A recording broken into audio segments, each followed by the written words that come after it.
Hello बच्चों, आज के इस क्लास में तुम लोगों का स्वागत है। और आज हम लोग डिस्कस करने वाले हैं इंडिसेस के बारे में।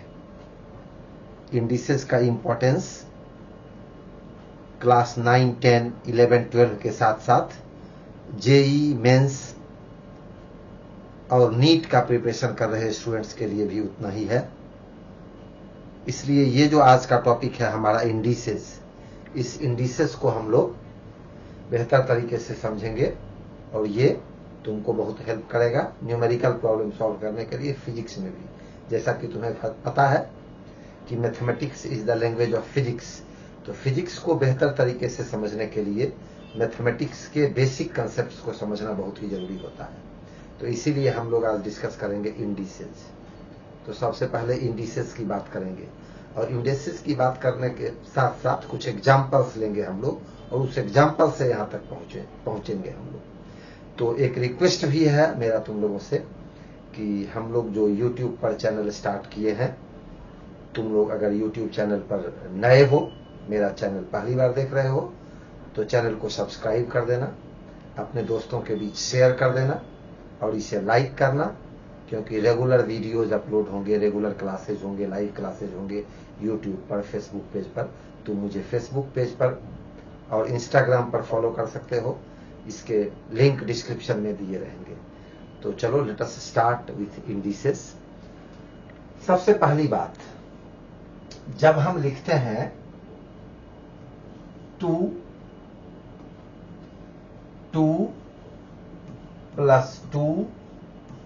+ 2, तो इसका क्या मतलब होता है? इसका मतलब होता है कि हम 2 को 3 टाइम्स सम कर रहे हैं और इसको हम लोग लिखते हैं 3 × 2 मीन्स 3 × 2। ठीक इसी तरह अगर मान लो हम n को लिखते हैं n + n + n, तो इसका क्या मतलब होता है? 3n। तो ये 3n क्या है? 3 × n। तो 3n जो 3n है, 3 × n means multiplication is actually repeated addition. Multiplication क्या है? रिपीटेड एडिशन है। अब हम दूसरा एग्जांपल लेते हैं। जैसे मान लो अगर हम लिखते हैं 2 × 2 × 2, तो इसको क्या लिखते हैं? 2³ अगर हम लोग लिखते हैं n × n × n, तो इसको क्या लिखते हैं? n³। और इसी को अगर हम लिखें n × n × n to x terms, तो इसका मतलब हो गया nx। अब ये जो nx है या n³ है या 2³ है, इसके कंपैरिजन में मतलब n + n + n = 3n के कंपैरिजन में डिफरेंट है। कैसे डिफरेंट है? तो ये है रिपीटेड मल्टीप्लीकेशन। ये क्या है? Repeated multiplication, repeated multiplication, repeated multiplication. जबकि ये क्या था? Repeated addition. ये था रिपीटेड एडिशन। तो जब रिपीटेड मल्टीप्लीकेशन की बात आती है, तो रिपीटेड मल्टीप्लीकेशन में हम इस तरीके से लिखते हैं nx। अब इस nx में n जो यहां पर लिखा हुआ है, इस n को हम लोग बोलते हैं बेस। n को क्या बोलते हैं? बेस। और ये जो x लिखा हुआ है यहां पर, इस x को बोलते हैं इंडेक्स। इस इंडेक्स का ही दूसरा नाम एक्सपोनेंट भी है। इंडेक्स को हम एक्सपोनेंट भी बोलते हैं। एक्सपोनेंट, इंडेक्स का दूसरा नाम एक्सपोनेंट भी है। और ये nx एक साथ अगर हम इस पूरे को पढ़ना चाहें, तो इसको हम लोग बोलते हैं पावर। और इसको जो पढ़ते हैं, वह पढ़ने का क्या तरीका होता है? n⁻⁴x। क्या पढ़ते हैं? n⁻⁴x या n⁻⁴x। राइट, दो तरीके से इसको पढ़ सकते हैं। n raised to power x या n to the power of x। ठीक है, तो बेस, इंडेक्स और एक्सपोनेंट समझ में आ गया होगा तुमको। यहां पर बताओ तो क्या है बेस? n क्यूब में बेस क्या है? तुम कमेंट में लिखकर बता सकते हो। n क्यूब में बेस है n और एक्सपोनेंट क्या है 3। 2 क्यूब में बेस क्या है 2 और एक्सपोनेंट क्या है 3। ठीक है, तो अब तुम एक्सपोनेंट और बेस समझ चुके होगे। इसी इंडेक्स का प्लूरल इंडिसेज होता है। इंडेक्स का प्लूरल होता है इंडिसेज, एक्सपोनेंट का प्लूरल होता है एक्सपोनेंट्स। और ये जो एक्सपोनेंट्स के साथ पावर का वैल्यू हम निकालते हैं, इस एक्सपोनेंशियल एक्सप्रेशन का nx, जो एक्सपोनेंशियल एक्सप्रेशन है, इसका जो वैल्यू निकालने का प्रोसेस होता है, जो ये ऑपरेशन है, जैसे एडिशन, सब्ट्रैक्शन, मल्टीप्लिकेशन, डिवीजन, एक मैथमेटिकल ऑपरेशन होता है। तो ये जो मैथमेटिकल ऑपरेशन है to find the value of exponential expression, ये कहलाता है एक्सपोनेंशिएशन। ये क्या कहलाता है? एक्सपोनेंशिएशन, या इसको इनवॉल्यूशन भी बोलते हैं।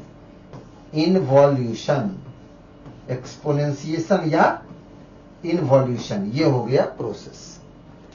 तो indices means index, exponent, base, exponentiation और इनवॉल्यूशन। ये बात तुम्हारी समझ में आ गई होगी। अगर इसमें कुछ डाउट हो तो तुम कमेंट करके बता भी सकते हो। ठीक है, अब इससे थोड़ा आगे बढ़ते हैं। ये एक्सपोनेंट्स जो है या इंडेक्स जो है, इसका कुछ रूल होता है इसको डील करने का। तो इसको डील करने का जो रूल्स है उसका डिस्कशन अब हम लोग करेंगे। तो लॉज ऑफ इंडिसेज, इसको हम लोग लॉज ऑफ इंडिसेज या रूल्स ऑफ इंडिसेज बोलते हैं। तो लॉज ऑफ इंडिसेज में फर्स्ट लॉ जो तुम्हारा है ये है प्रोडक्ट ऑफ पावर्स। फर्स्ट क्या है? Product of powers. ये प्रोडक्ट ऑफ पावर्स में क्या होता है? जैसे a m into a n, a m into a n, it is equal to a m plus n. यहां देखो, ए बेस है और इसका एक्सपोनेंट है एन। यहां बेस है ए, एक्सपोनेंट है एन, मतलब बेस सेम है, base are same but exponents are different. When bases are same and exponents are different, then their product is given by A, means the same base, and exponents m plus n, means exponents are summed up. Exponent का सम ले लेते हैं और base को वही छोड़ देते हैं जो बेस है। बात आ गई समझ में? अब इसका एक एग्जाम्पल लेते हैं। जैसे मान लो एग्जाम्पल के रूप में हम ले रहे हैं 2 power 2, 2 raised to the power 2 into 2 raised to the power 3, means 2 square into 2 cube.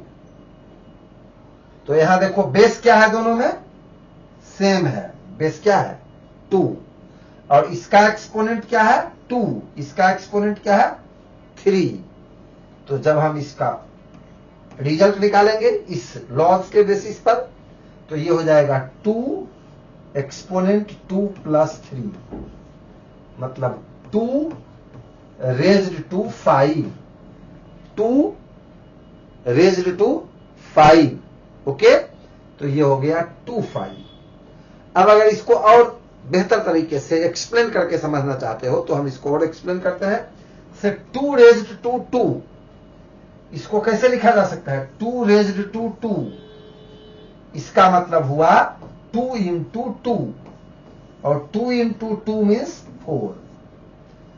2 raised to 3, इसका क्या मतलब हुआ? 2 इंटू 2 इंटू 2, मतलब 2 2s आर 4, 2s आर 8। तो इस बेसिस पर अगर हम निकालना चाहें 2 raised to 2 into 2 raised to 3, तो ये क्या हो जाएगा 4 इंटू 8, और 4 इंटू 8 मीन्स कितना 32, और 32 मीन्स व्हाट 2 रेज्ड टू 5।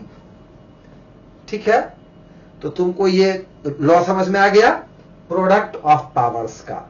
और कहीं भी अगर कोई प्रॉब्लम हो तो तुम कमेंट कर सकते हो, हम फिर इसको डिस्कस करेंगे। ठीक है, अब सेकेंड लॉ हम लोग देखते हैं। सेकेंड लॉ को हम लोग बोलते हैं quotient of powers. Quotient of powers मतलब a raised to m divided by a raised to n। यहां फिर देखो बेस सेम, एक्सपोनेंट डिफरेंट, तो बेस सेम रह जाएगा और एक्सपोनेंट का डिफरेंस लेना पड़ेगा। am divided by an is equal to am minus n, provided, यहां कंडीशन है कि a should not be zero, a को जीरो नहीं होना चाहिए। अगर a जीरो होगा तो प्रॉब्लम होगा। क्या प्रॉब्लम होगा ये हम लोग डिस्कस करेंगे। पहले एक सिंपल एग्जांपल लेते हैं। जैसे मान लो 2 raised to 3 divided by 2 raised to 2। You can write it 2 raised to 3 means 2 into 2 into 2 upon 2 into 2। These 2 will be cancelled out, these 2's will be cancelled out, and ultimately you will get 2. And this 2 means what? Exponent 1. And exponent 1 means what? 2 3 minus 2। देखो ये इसी formula के basis पर लिखा गया है। तो ये समझ में आ रहा है तुमको कैसे ये एडजस्ट कर रहा है। अब यहां a not equal to 0, a should not be 0, ऐसा क्यों बताया गया? तो a अगर 0 हो जाएगा तो क्या होगा? तो अगर मान लो यह a 0 होगा, for a is equal to 0, ये am क्या हो जाएगा? ये हो जाएगा 0 power m divided by an, ये हो जाएगा 0 पावर n। तो 0 power m divided bye 0 power n, ये अनडिफाइंड हो जाएगा। अब रही बात कि अगर m और n इक्वल हो जाए, m और n अगर इक्वल हो जाए तो क्या होगा? तो m और n अगर इक्वल हो जाएगा तो ये हो जाएगा am divided by an is equal to a 0। और a 0 होने का मतलब है इसका वैल्यू होता है 1। मतलब कोई भी नंबर हो अगर उसका एक्सपोनेंट 0 है तो उसका वैल्यू हो जाएगा 1। इसको और डिटेल में देखो, हम लोग थोड़ा पढ़ते हैं।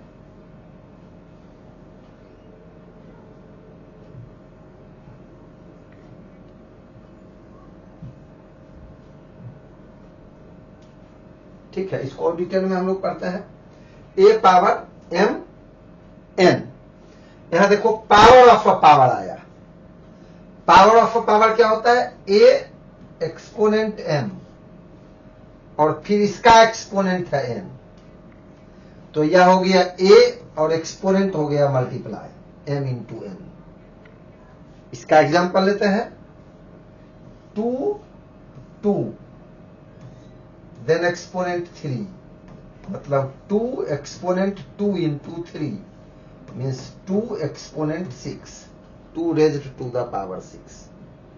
ठीक है, नेक्स्ट देखो पावर ऑफ अ प्रोडक्ट।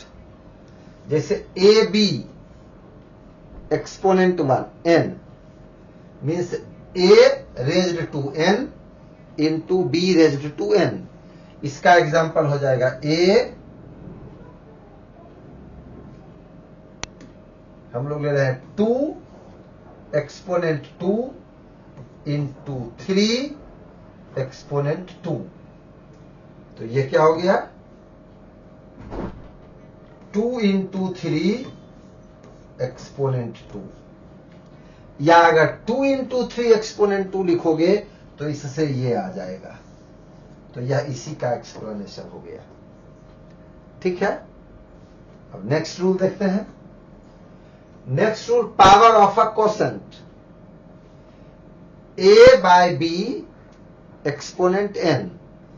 ये हो गया a exponent n b exponent n, means a raised to n upon b raised to n। इसका एग्जांपल देखो, 2/3 और एक्सपोनेंट है 3, तो ये हो गया 2 raised to 3 upon 3 raised to 3।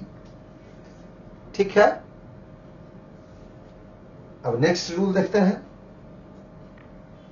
Exponential equation. तो रूल्स जो इंडिसेस का था ये हम लोगों ने पढ़ लिया।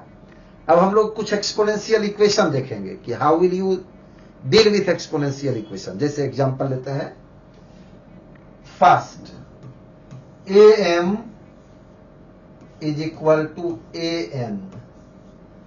देखो यहां a बेस है सेम, तो अगर बेस सेम होगा तो एक्सपोनेंट सेम होगा, means m is equal to n। अगर मान लो सेकेंड हम लेते हैं, an is equal to bn। यहां देखो एक्सपोनेंट सेम है, तो एक्सपोनेंट सेम होगा तो बेस सेम हो जाएगा, a is equal to b। ठीक है, ये एक्सपोनेंशियल इक्वेशन हो गया, जिसको समझना जरूरी है। ये तुमको हेल्प करेगा जब भी तुम क्वेश्चन बनाओगे। तो इसके बाद एक और चीज यहां समझना है, जैसे मान लो 1/a पावर n, इसका मतलब हुआ a पावर माइनस n, या फिर a एक्सपोनेंट n, इसका मतलब हुआ 1/a माइनस n। कुछ और चीजें यहां समझनी है नोट के फॉर्म में। इसके बाद इंडिसेज और एक्सपोनेंट्स तुम्हारी समझ में पूरी तरह आ जाएगा। सपोज करो कि -1 है और इसका पावर है n, तो -1 का पावर n ये हो जाएगा 1, प्रोवाइडेड कि n है even number, n even number. और यह -1 पावर n ये हो जाएगा -1 for n is an odd number.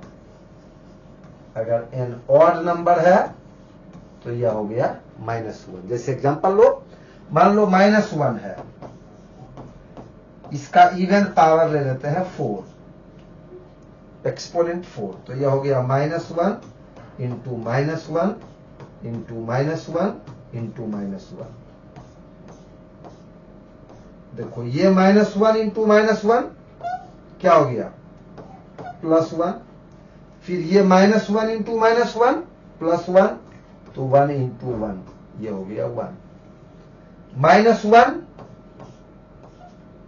Index 3 ले लेते हैं, 3 ऑड नंबर है, तो ये क्या हो गया, -1 इंटू -1 इंटू -1। ये -1 इंटू -1 हो गया 1, और ये हो गया -1। देखो माइनस इंटू प्लस, ये हो गया -1। तो ये था आज का टॉपिक, इंडेक्स फॉर ऑल। तो ये सारे बच्चों के लिए, चाहे वह किसी भी लेवल का प्रिपरेशन कर रहे हो, उनके लिए ये इंडेक्स की समझ होनी जरूरी है। तो इस वीडियो को देखना, अपने दोस्तों के बीच शेयर करना और इस चैनल को सब्सक्राइब करना। अगले दिन मिलते हैं फिर नए लेक्चर के साथ। Thank you very much.